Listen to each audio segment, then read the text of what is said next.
So here we have a 1965 Mustang. So this car is just not a regular 1965. It also has a true all-wheel drive system, so 37-63 ratio, and ABS brakes. And the all-wheel drive system was done by Ferguson. And if everyone knows that Ferguson did tractors and worked with Ford, and actually Ford bought patents from Ferguson, and I think it was a Fordson tractor was actually a Ferguson tractor built under license for Ford. Really? So Ford sent 2 Mustang over to Ferguson in England. One was blue and one was red. The blue one was converted through all-wheel drive and ABS brakes, and the red one just ABS brakes. Okay. And then they ran it, and it was very successful as far as the handling is concerned. The only issue is it was $500 more, and the Mustang were flying off the shelf. Right. So Ford did not see the need of doing all-wheel drive cars back then. Right. Right. So, but if they would have done it, they would have been, almost what? The next one is Audi 1981, right? The true all-wheel drive. And you've got a great display here helping me see. So you can see that the oil pan was modified here.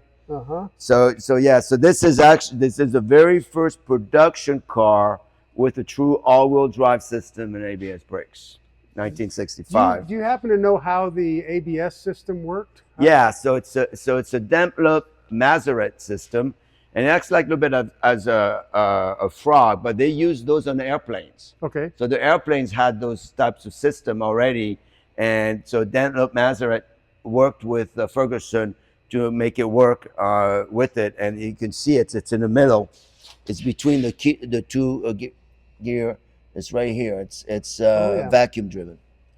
Interesting. And somehow it shuttered the brake fluid to make it let go and brake again? Yeah. So it's more like, so it's not like ABS today. Right. So when you use it, it's more like a frog, right? Okay.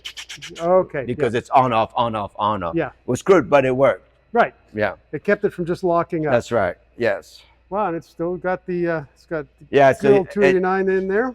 And you can see here the plate right here. Those are all the patents from Ferguson about the all-wheel drives. Yeah. Patent that he had, so Ferguson then did that, and then he did 22 police car right next to it, Zephyr, so the British Ford. Yep. And they did 22 police car, and then after that they did 320 FF Interceptor. Oh. And that was it. And then it was Audi 1981 that really took all-wheel drive to the next level. Right. But it was a very similar system that Ferguson designed back in the days. It's just I guess the difference is Audi decided to go back into it and invest in it. Right. And make it work. Ferguson did not have. Ferguson actually passed away in the early 60s, the man himself. Yep. So then the company, and there wasn't, at that time still, there was too advanced, right? So there's certain things, and Audi did it for rally. Oh yeah. So, this first Audi Quattro was for the rally cars. Right. That's how they got into it, and then they decided whoa, this is, the next best thing, and decided to do Audi Quattro for the folks. Yeah. Because all of a sudden people like being able to drive in the snow better and all the other things. Exactly.